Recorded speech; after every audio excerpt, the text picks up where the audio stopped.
이렇게 가끔이지만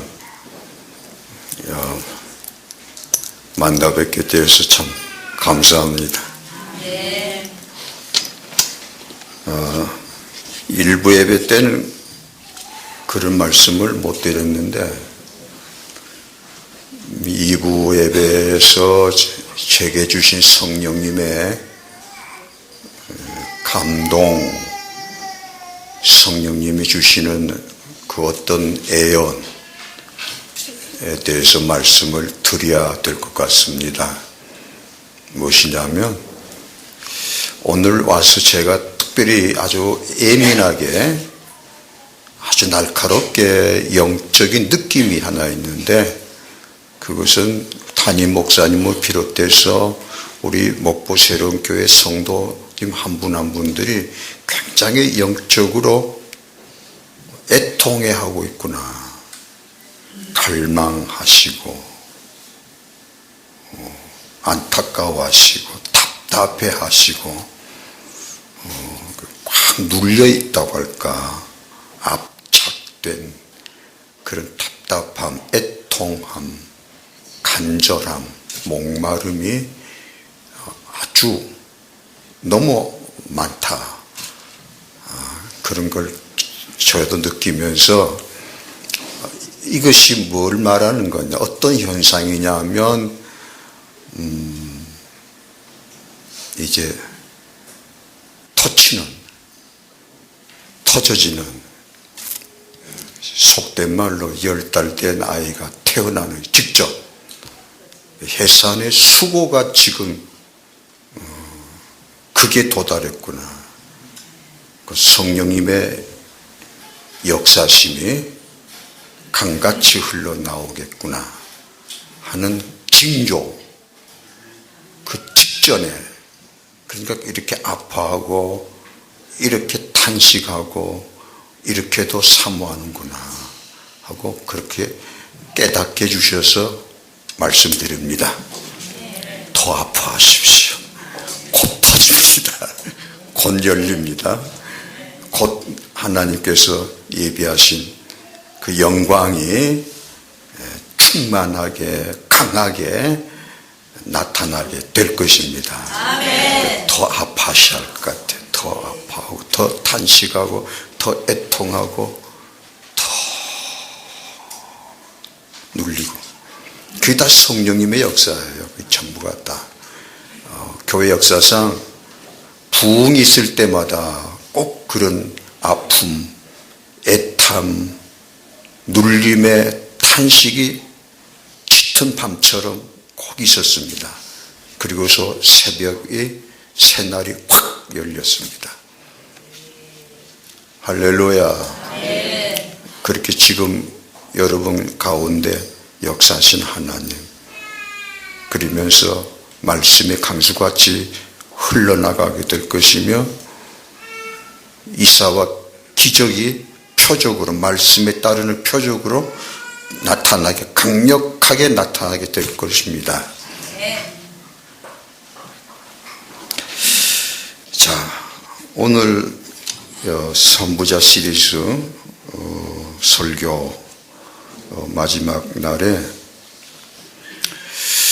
저 자신이 이번 주제를 가지고 묵상하고 말씀을 준비하고 또 묵상하면서 오늘 새벽까지 제 자신이 먼저 은혜를 많이 받았습니다. 어떤 점에서 은혜를 많이 받았느냐면, 이 나라를, 우리를 향하신, 여러분과 저를 향하신 하나님의 마음이 이토록 엄청나시고 이토록 간절하시고 이토록 뜨거우시냐 하는, 우리를 향하신, 이 나라와 이 백성들을 향하신 우리 아버지 하나님의 마음을 들여다보게 되세요.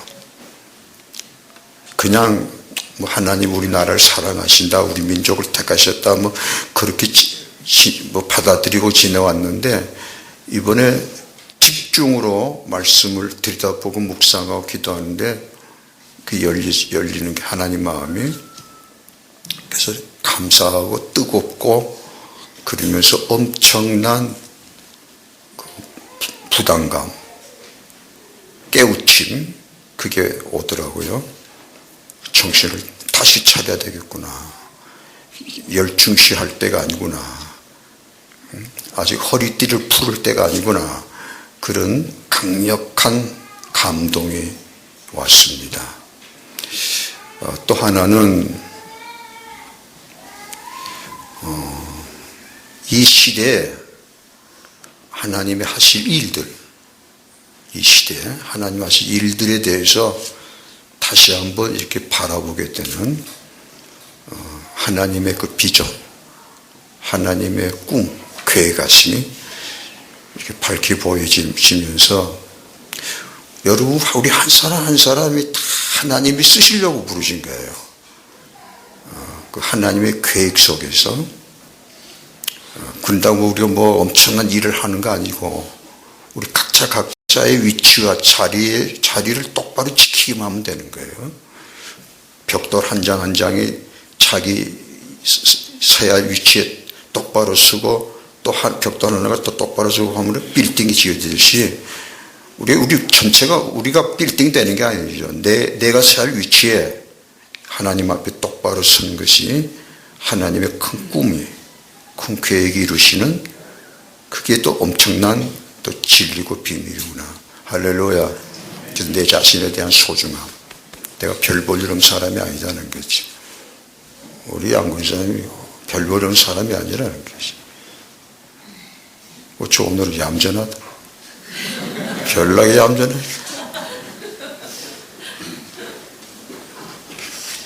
이상한 나라 대한민국 이런 주제로 결국 오늘 말씀의 주제 핵심은 뭐냐면 이 대한민국이란 나라를 이 대한민국의 나라를 구성하고 있는 이 백성들을 향하신 이 민족을 향하신 하나님의 마음이 뭐냐 이거예요. 그걸 오늘 이번 선부자 설교 시리즈를 통해서 하나님이 확인시켜 주실 겁니다. 이상한 나라다 한마디로. 왜 이상한 나라냐? 될 수 없는 나라인데 되어가는 나라. 이게 이상하다 그죠. 될 수 없는데 도저히 될 수가 없는데 망해야 되는 건데 지질이 못 나고 부끄러움을 당해야 되고 짓밟힘을 당해야 되는 나라인데도 불구하고 이상하게 되는 거예요.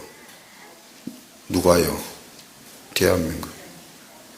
대한민국이 된다는 말은 무슨 말이죠? 우리들도 된다는 거예요. 우리 한 사람 한 사람도. 아멘 좀 해야지. 우지 아멘 안 할까?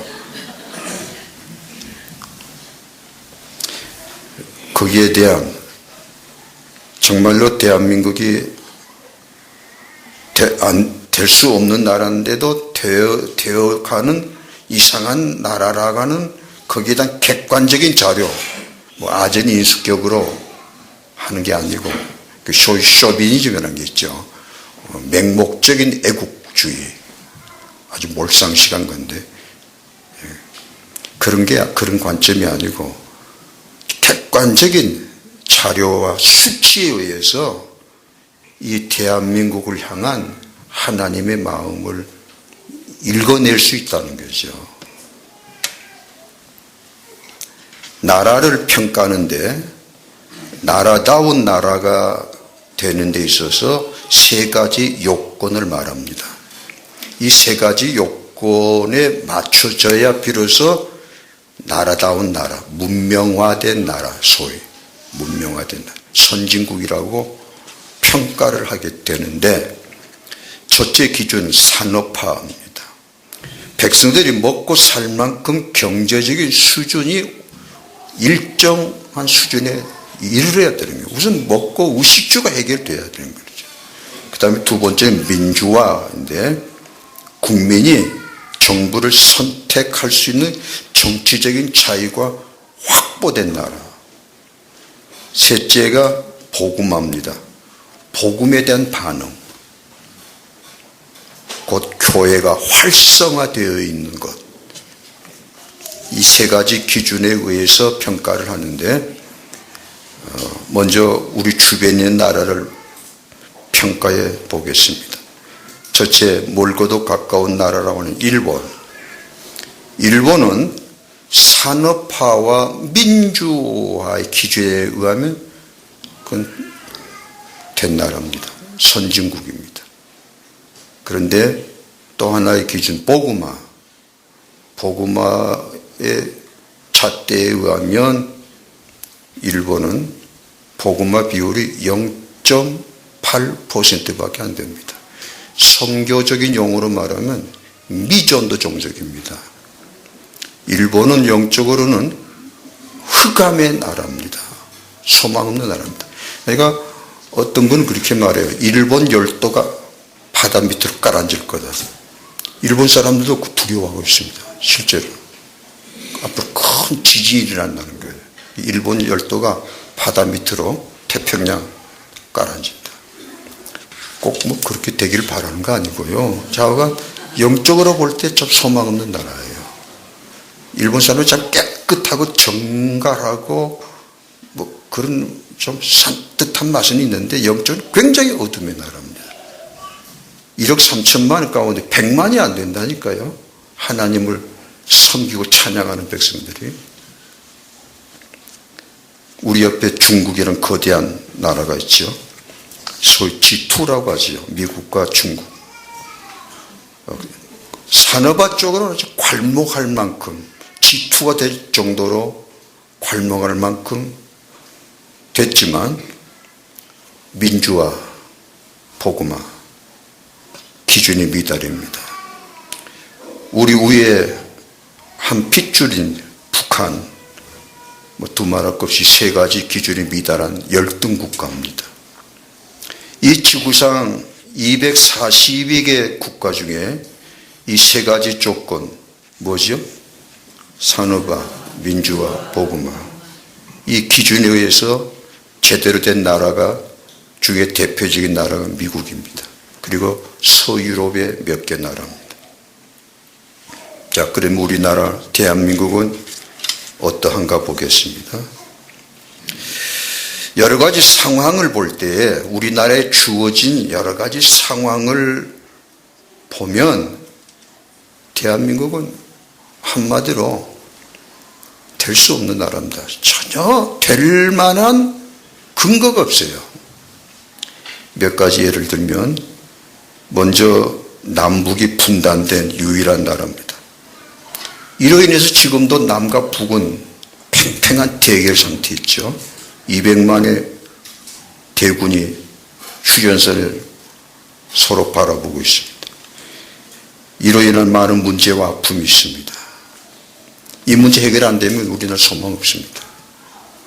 내년 2003년, 2013년도 예산을 들다 보니까 국방 예산에 33조 원이라는 거대한 재정이 투입됩니다. 그리고 대한민국은 자원다운 자원이 전혀 없습니다.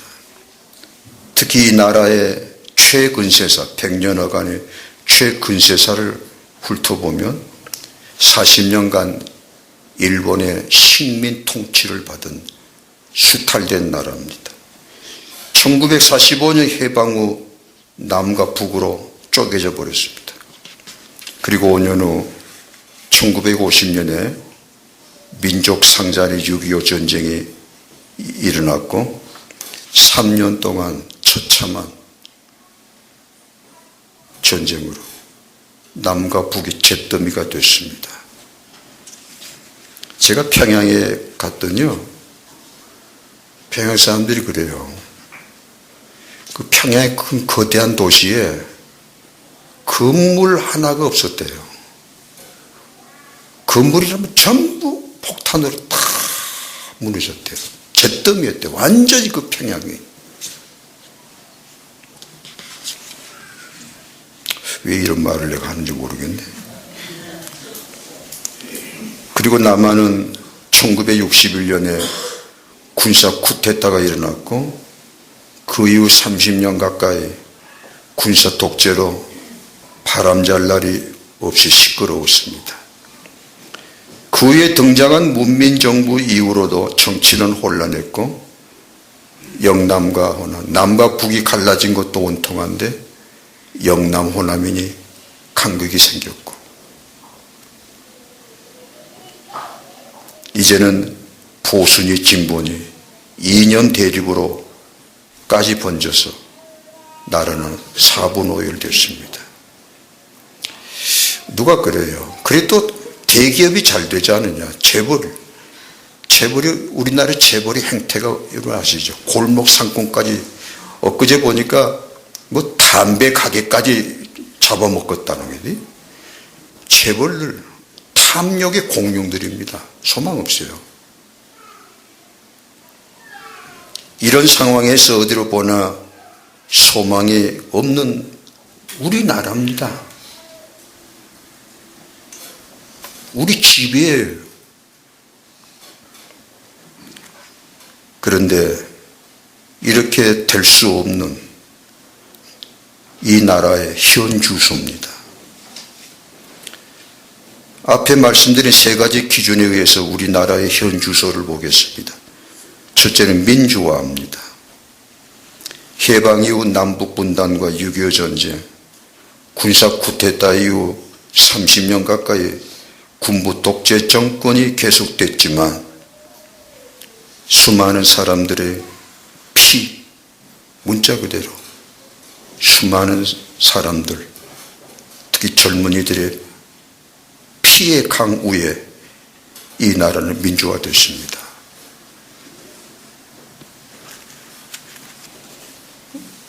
제가 살고 있는 강주 땅에 수천 명의 젊은이들이 금남로 피로 물들었습니다. 그때 저희 교회가 개척 당시인데 제 아들을 그때 데리고 도청 앞을 빙 돌았어요. 도청 앞에 있는 상무관 시체로 관들이 쌓여 있는 것을 제 두 아들 손잡고 가서 봤어요. 기억이 난지 모르겠어요. 혹이나 해둬라. 그 후에 이 나라가 민주화된 겁니다. 여러분, 우리가 그냥 있는 게 아닙니다. 이 자유가요. 두 번째 산업화입니다. 이 부분에 대해서 조금 자세하게 말씀을 드리려고 합니다. 지금으로부터 60년 전 우리나라의 경제 수준은 아프리카 최빈국 수준이었습니다. 최초의 통계가 1953년 휴전 후에 나오게 되는데 1953년 우리나라 1인당 국민 소득이 67달러였습니다. 뭐 여러분이 지금 선교하신 탄자니아가 550달러라면서요? 얼마나 우리나라가 가난한 나라였는지. 지금 40대 이하는 모릅니다. 무슨 소리인지 몰라요. 보릿고기가 뭔 소리인지 몰라요. 김성 알아? 뭐 꿈속의 이야기예요.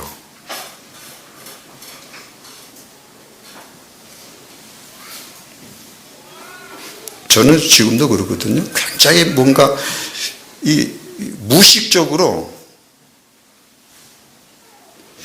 무의식적으로 몸에 배인 게 뭐냐면 이 가난했을 때 그 버릇이 있어요.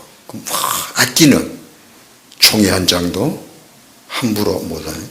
그게 뭐 전략하는 게 아니라 내 스스로도 그렇게 스스로 느껴요. 참 이게 몸에 배였구나. 근데 모른다고 젊은 사람들.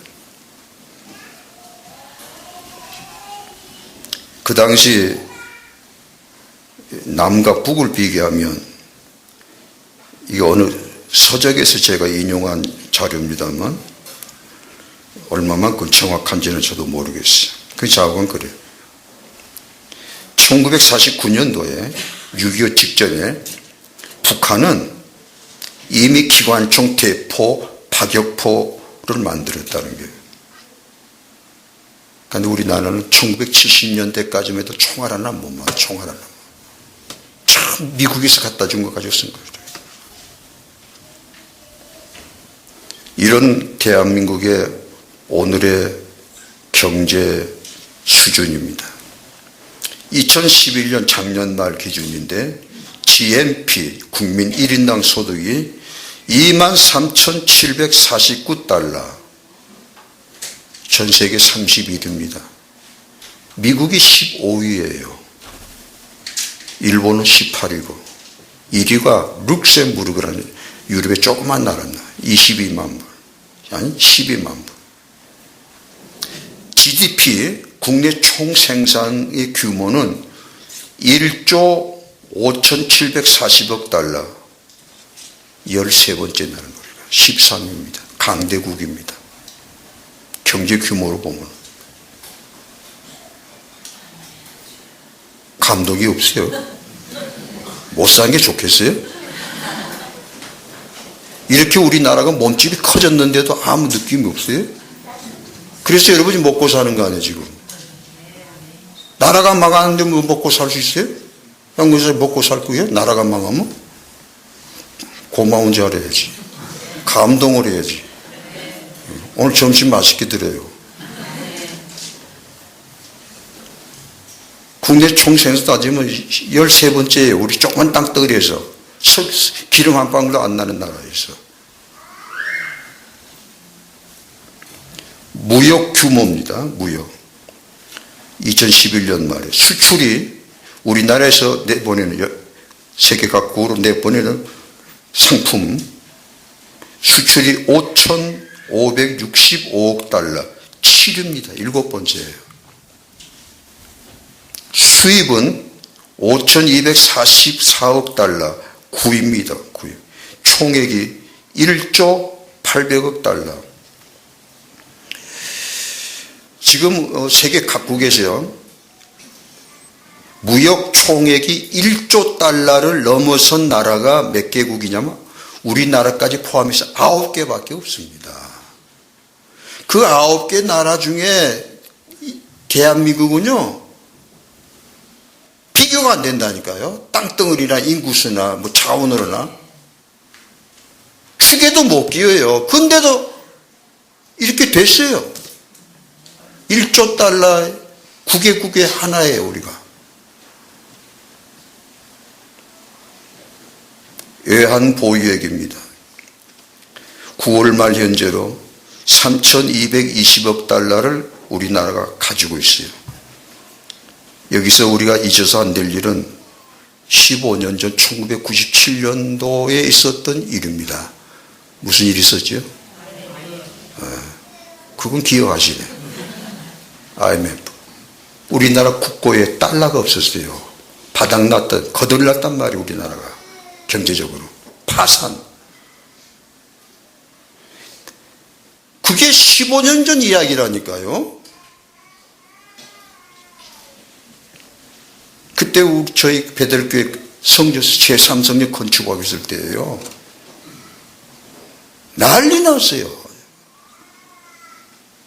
얼마나 많은 성도들이 막 부도 나고 그냥 파산하고 그랬는지 몰라요. 그때가 15년 전인데 15년 만에 달러를 말이에요. 우리나라가 3,220억 달러를 가지고 있단 말이에요. 7번째라니까. 도대체 왜 이렇게 됐느냐, 이게. 이거 설명을 할 수가 없어요. 한마디 기적이지.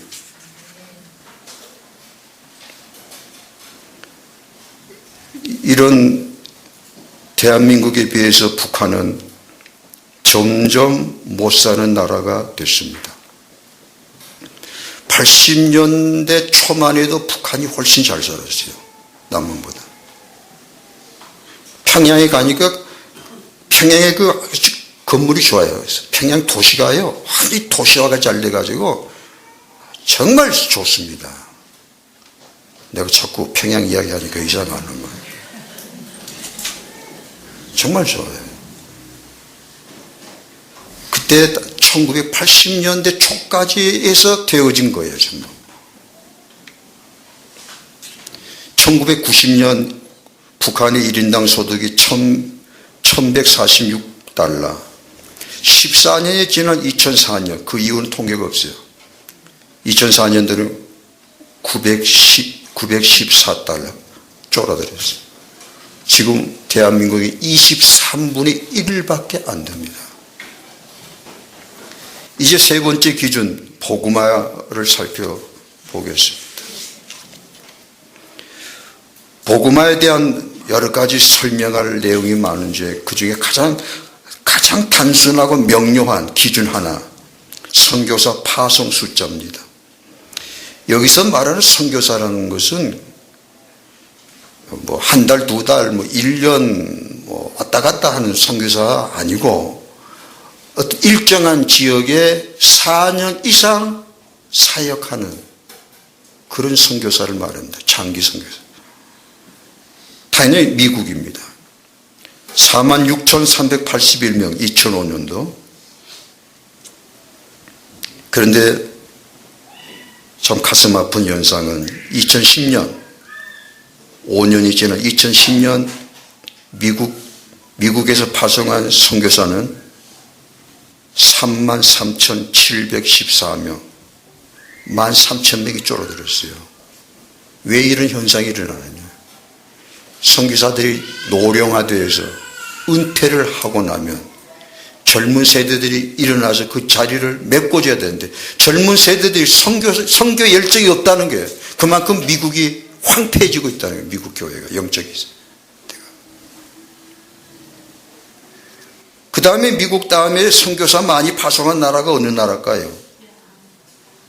예? 어디서 귀 한번 들었어요?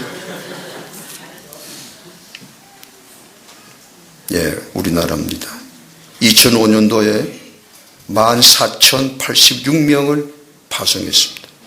그리고 작년 2011년에는 미국은 선교사 파송 숫자가 쫄아들었는데 우리 대한민국은 어때 됐나? 2011년, 6년 지난 2011년도는 23,331명, 거의 10,000명 이상 증가됐습니다. 파송 대상 국가는 169개국. 아프리카 오지에 가면요, 딱 두 사람 꼭 있대요. 하나는 상사원, 회사원들. 그리고 또 하나는 선교사들. 아무리 벽지를 가도요. 그게 우리나라의 현 주소입니다. 제가 이 자료를 정리하면서 참 놀랍고 감사했던 것이 있는데 1979년 30년 전에요. 얼마 안 되잖아요. 30년 전에. 1979년에 우리나라에서 한국 교회가 세계에 파송한 선교사들이 얼마나 되느냐 하니 참 가슴이 놀래가 아팠어요. 딱 93명이에요. 100명도 못 됐어요. 30년 전의 이야기란 말이에요. 선교사가 100명도 못 보냈다고요. 우리나라가. 힘이 없어서요. 영적으로 육적으로. 먹고 살기도 힘드니까. 그러던 지금 30년 사이에 250배. 미국은 쪼리 줄어들었는데.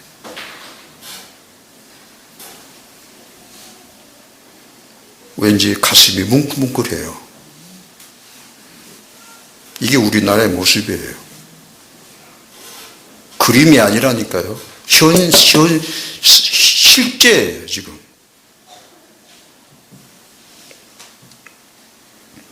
선교사 파송 절대수를 따지면 당연히 미국이 1위지만 인구 비율로 따지면 우리나라입니다. 1위가. 그 다음에 미국, 영국. 영국은 8,164명. 그 다음에 네 번째 캐나다. 이 모든 놀라운 발전이 민주화, 산업화, 복음화 이런 기준에 의해서 냉철하게 평가해 볼 때 이 대한민국의 놀라운 발전이 놀라운 것은 1945년 해방 이후 그 전에 40년 동안 일본은 식민지를 쓰다는 거 잘라버릴지라도 1945년 해방 이후 50년도 6.25 전쟁 겪으면서 60년 동안에 이루어진 실제라는 것에 대해서 세계 역사의 유래를 찾아볼 수 없는 일이라는 거예요. 우리끼리 좋아서 하는 이야기가 아니란 말입니다. 세계 사람들이 그렇게 보여요. 지금까지 인류 역사에 이 짧은 기간에 그리고 여건이 될 수도 없는데 그래서 역사학자들이 우리 대한민국 코리아를 보고 한마디로 요약해서 도저히 알 수 없다. 이해할 수 없는 나라다. 될 만해서 된다면야 이해가 되는데 그래서 이상한 나라라고 한 거예요. 좋은 의미에서. 그런데 그 이유를 찾을 수 없는 이상한 나라인데 아주 이상한 이유가 하나 있다. 그걸 말씀드리려고 하는 겁니다. 정확한 일자는 제가 기억을 못합니다. 찾아보려는데 자료도 없고 기억도 안 나더라고요. 다만 제 머릿속에 입력되어 있는 건데 1990년대 초에 있었던 유명한 일화가 있습니다. 당시 미국의 조야를 대표해서 몇몇 사람들을 한국으로 비밀리 보냈습니다. 한국을 조사해라. 고려. 사명은 도대체 될 수 없는 나라가 왜 저렇게 되느냐. 현장에 가서 조사해서 보고하라. 그래서 대표를 몇 사람 보냈어요. 머리 좋은 사람들, 각계 전문가들. 이 사람들이 한국에 왔는데 뭐 여러 군데 다니고 뭐 확인하고 만날 사람 만나고 하는 가운데 미국에서부터 미리 사전 준비하고 왔던 거죠. 그중에 한국에 가면 꼭 만날 사람 하나 꼭 있다. 근데 한국의 대표적인 지성이다. 이한빈 박사를 꼭 만나야 된다.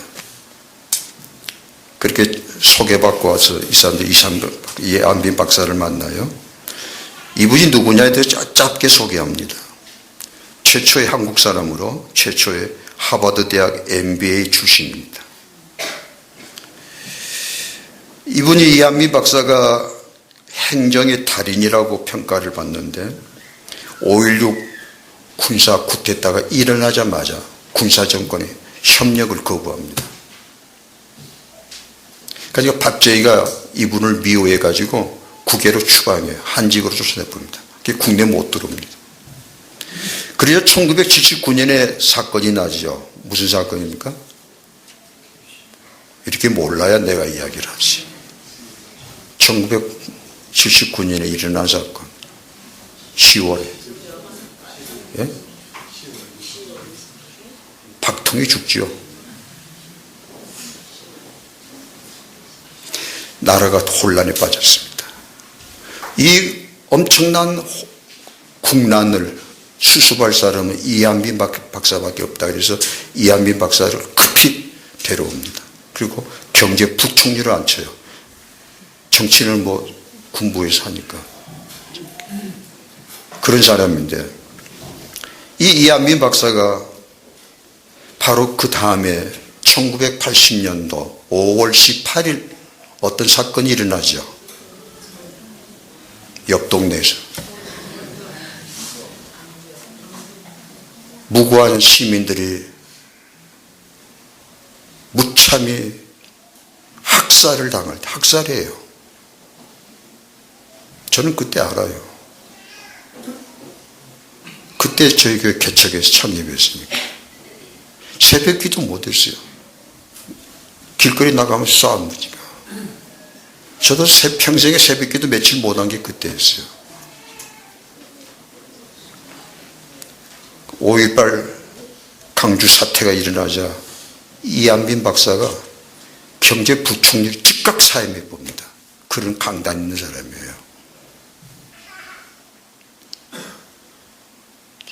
장로님입니다. 독실한 장로입니다.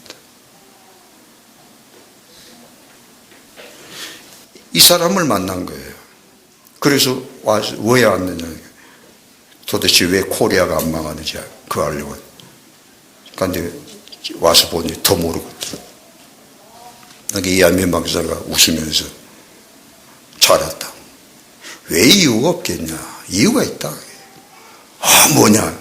꼭 알고 싶은 내일 새벽 4시에 만나야 돼. 새벽 4시에 만나면 뭐 하려고? 자관? 꼭 알고 싶다면 내일 새벽 4시에 만나자. 호텔 로비에서. 그래서 만났어요. 그리고 이 사람들을 본고에 태워서 이한민 박사 직접 운전하고 어디로 갔겠습니까? 네. 우리는 짐작하지요, 뭐. 세상 사람은 모르죠. 갈 데도 없죠. 새벽 4시 어디로 갑니까? 대한민국이 잘 된 이유를. 그러니까 이한민 박사는 영락교회로 데려간 거예요. 데리고 따라오라. 문 열고 들어가니까 수많은 성도들이 찬양하고 소리 높여 기도하는 모습을 봅니다. 그리고 착하자 또. 뭐 좀 보여주고 그냥 데리고 또 가는 거예요. 어디로 자고? 세문안교회를. 명성교회 가는 겁니다. 그리고 조그마한 교회들로 이거다 하니까 미국의 대표들이 이거하고 뭔 상관이냐. 코리아가 잘 된 거하고. 연결이 안 되는 거죠. 그러니까 이한민 박사가 설명을 해줬습니다. 여보시오. 미국에도 교회가 많이 있잖아. 근데 우리나라 대한민국의 교회 봤지. 차이가 뭐요? 차이점 봤잖아.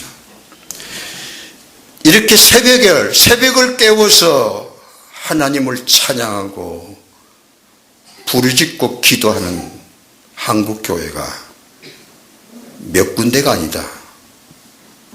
대한민국의 교회는 크고 작든 모든 교회가 그런다. 도시교회나 시골 교회나 섬이 있는 교회나 큰 교회나 작은 교회나. 그리고 하루 이틀이 하는 게 아니다. 무슨 특별히 뭐 이벤트로 하는 게 아니다. 한 달, 2달 하고 끝내는 것 아니다. 1년 하다 그만두는 것도 아니다. 1년 365일, 1년 10년 이렇게 새벽을 깨우며 하나님 앞에 예배한 지가 100년째다. 100년째가 맞아요. 제가 논문 쓰면서 조사해 보니까 우리나라 새벽 예배 시작한 게 1906년, 1907년 평양 대붕이라는 직전이에요. 1906년 8월에 평양 장대교회 길선주 장로가 시작했어요. 그래 시작해서 오늘까지, 오늘 새벽까지. 도대체 이 지구상, 이 지구라고 하는 땅덩어리, 지구촌에서 교회는 있죠. 복음은 들어간 곳이 있죠. 많은 날마다 어두운 새벽을 밝히고 깨워 날마다 그것도 하나님을 예배하고 찬양하고 이곳에 오소서, 이곳에 임재하소서, 우리 기도를 들으소서. 그런 교회가 어딨냐고요. 이런 교회를 하나님이 안 돌아보시면 그게 하나님이냐. 이게 코리아가 잘 된 이유다. 그러니까 감동을 받으라는 거예요. 오늘 본문 읽어보세요. 오늘 본문 읽어보라고. 여호와를 자기 하나님으로 삼은 나라고 하나님의 기업으로 선택된 백성은 복이 있도다. 아멘. 왜?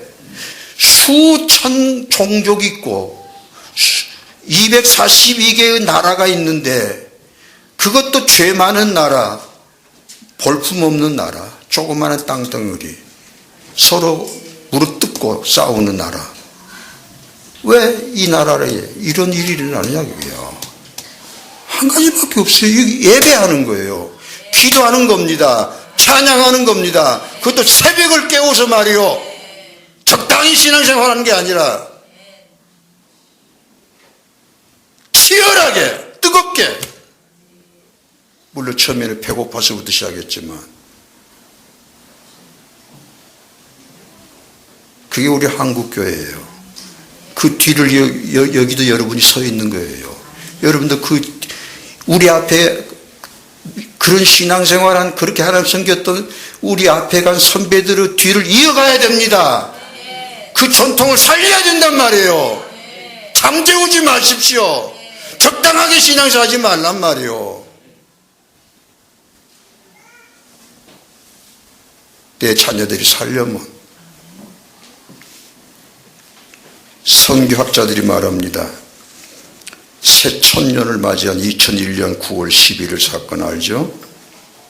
미국 뉴욕센터 무역센터 비행기 테러 3,000명이 죽었어요. 이 사건 이후 세계 선교의 주도권은 미국에서 한국으로 옮겨졌다.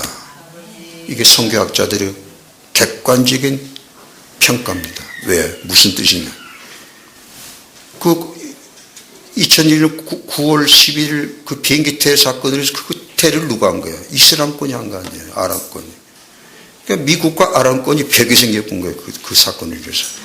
미국 사람들은 해교에 선교할 수가 없어요. 그러면 13억의 거대한 저 해교권, 저 어둠의 영들에게 누가 선교를 해야 됩니까? 미국에는 이제 미국이 못하게 됐으니 미국 대역을 할 나라를 찾아보시라고요. 누가 합니까? 일본이 돈 좀 있으니 일본 사람 합니까? 지구 나라도 못하는데. 중국이 합니까?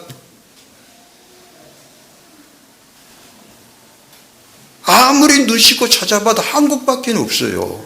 또 실제 그리 하고 있고요. 그래서 이 역사적인 사건이라는 거예요. 2001년 9월 11일은. 선교사적인 의미에 있어서는 획기적인 사건이라는 거예요. 왜? 따라서 선교의 주도권이 선교의 촛대가 미국에서 한국으로 코리아로 옮겨진 사건이라는 거예요. 이거 엄청난 축복이고 영광이면서 동시에 큰 사명입니다. 두렵고 떨리는 사명이에요.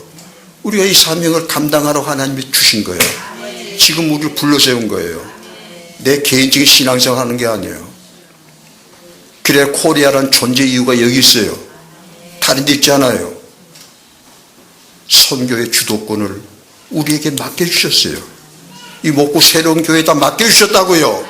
해야 돼요. 그래야 우리가 살아요. 우리 자녀들이 앞으로도 뻔듯하게 살려면 이 선교의 사명을 축복으로 알고 또 사명으로 알고 그리고 우리 개인의 신앙생활을 지금같이 하면 안 돼요. 새벽을 깨우셔야 돼요. 치열하게 하셔야 됩니다. 그렇게 살아왔어요. 우리 조상들이. 우리 조상 못지않게 그렇게 살아야지요. 하나님을 섬겨야지요. 우리 하나님이요. 나의 하나님이요. 왜 못 섬겨요?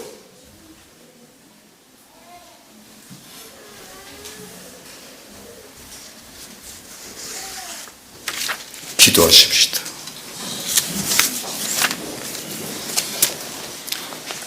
하늘에 계신 아버지 하나님, 이 땅을 향하신, 이 민족을 향하신, 이 눈물 많은 백성을 향하신 아버지의 마음을 저희들에게 열어 보여주셔서 감사합니다. 감사하면서도 두렵고 떨리는 마음이 있습니다.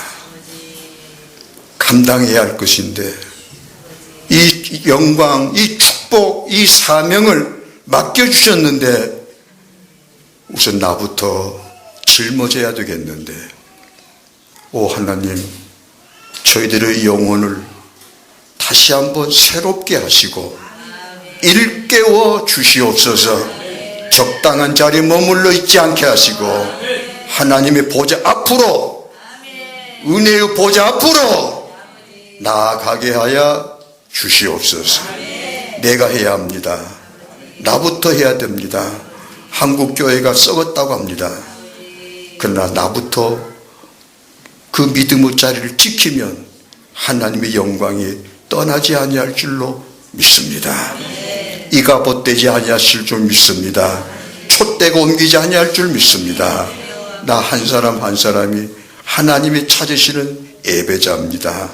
하나님이 애타시며 찾으시는 예배자가 바로 내가 되어야 됩니다. 우리 모두 그런 자리에 들어가게 하여 주시옵소서. 우리 주 예수님 이름으로 기도하옵나이다. 아멘.